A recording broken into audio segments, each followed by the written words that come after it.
Hello everyone, আসসালামু আলাইকুম। Welcome back to my channel Ayesha রান্নাঘর। আয়েশা রান্নাঘর মানেই সহজ রেসিপি, সহজ রান্না। আজকে আপনাদের জন্য নিয়ে আসলাম সহজ একটি রান্নার ভিডিও। আপনাদের যদি আলসামও লাগে রান্না করতে, তারপরেও আপনারা এই রান্নাটি খুবই ইজিলি করতে পারবেন। ভাতের সাথে বা রুটির সাথে একদম জমে যাবে এই রান্নাটি। আপনাদের বাসায় আলু এবং ডিম থাকলেই আপনারা এই রান্নাটি রাঁধতে পারবেন। চলুন তবে রান্নাটি শুরু করা যাক। প্রথমে আমি এখানে আলু সিদ্ধ করে খোসা ছাড়িয়ে নিয়েছি। এটাকে এখন একটা সাইডে রেখে দিয়েছি।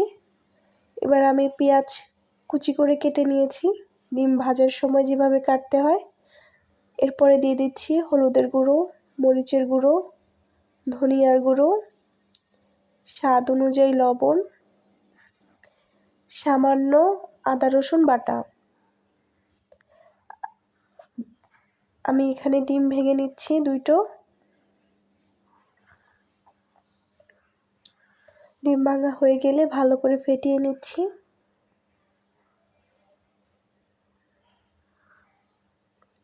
ডিমটিকে অবশ্যই মশলা এবং পেঁয়াজের সাথে ভালো করে মিশিয়ে নেবেন। ফেটানো হয়ে গেলে আমি ডিমটি এখন একটা সাইডে রেখে দিয়ে চুলায় বসিয়ে দিচ্ছি কড়াই। কড়াইতে দিয়ে দিচ্ছি তেল।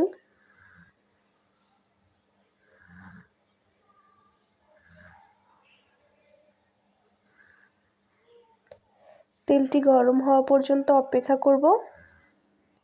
তেলটি গরম হয়ে গেলে আমি এখানে ডিম দিয়ে দিচ্ছি। আমি এখানে অর্ধেক পরিমাণে ডিম দিয়েছি, বাকিটা আরেকবার ভেজে নিব।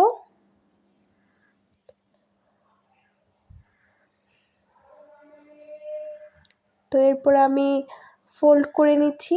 দেখতে পাচ্ছেন কিভাবে ফোল্ড করে নিচ্ছি, আপনারা এভাবে ফোল্ড করে নেবেন।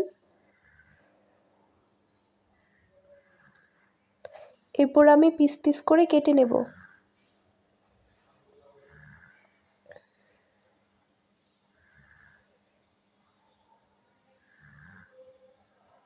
ডিমটি ভালো করে ভাজা পর্যন্ত অপেক্ষা করব, এরপর তুলে নিব।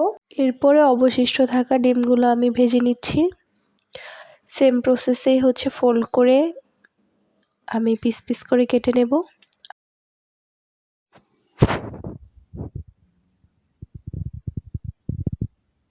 দেখতে পাচ্ছেন আমার এখানে ডিমগুলো প্রায় ভাজা হয়ে গেছে। আমি এখন তুলে নিব।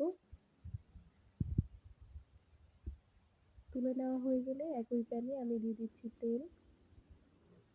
তেলটি গরম হয়ে গেলে আমি পেঁয়াজ দিয়ে দিব। পেঁয়াজটি অবশ্যই ভালো করে ভেজে নেবেন। পেঁয়াজটি ভাজা হয়ে গেলে আমি এখানে দিয়ে দিচ্ছি পানি।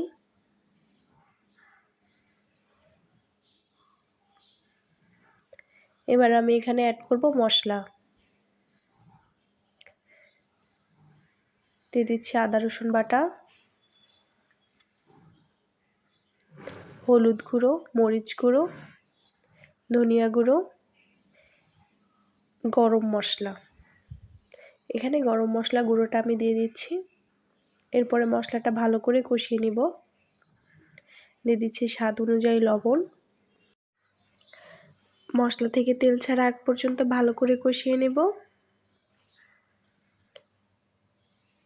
মশলা গা থেকে তেল ছেড়ে দেওয়া আগ পর্যন্ত আমরা মশলাটি ভালো করে কষিয়ে নিব।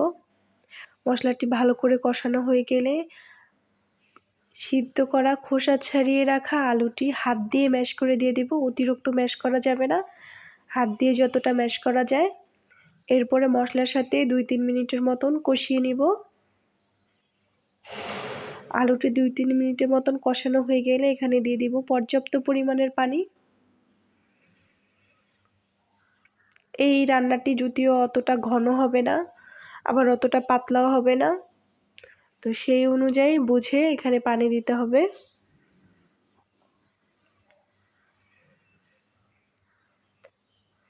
তো পানি দেওয়া হয়ে গেলে আমি এখানে নেড়েচেড়ে ভালো করে মিশিয়ে নিচ্ছি।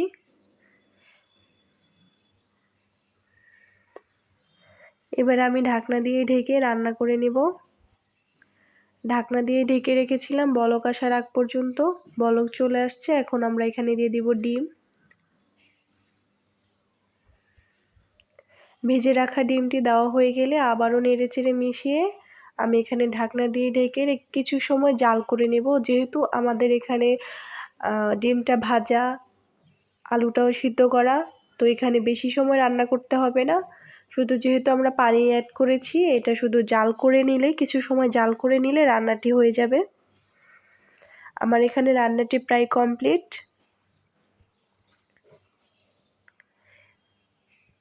রান্নাটি হয়ে গেছে, এবার আমাদের পরিবেশনের পালা। দেখতেই পেলেন কত ঝটপট অল্প সময়ে বাসায় থাকা অল্প উপকরণ দিয়ে শুধু ডিম ও আলু থাকলে কত সুন্দর একটি রান্নার রেসিপি করা যায়। এই রান্নাটি আপনারা গরম ভাত অথবা রুটির সাথে খেতে পারেন। আশা করব একবার হলেও ট্রাই করে দেখবেন। আজকের এই রেসিপিটি ভালো লেগে থাকলে একটি লাইক, কমেন্ট ও সাবস্ক্রাইব করতে ভুলবেন না। দেখা হবে অন্য কোনো ভিডিও নিয়ে।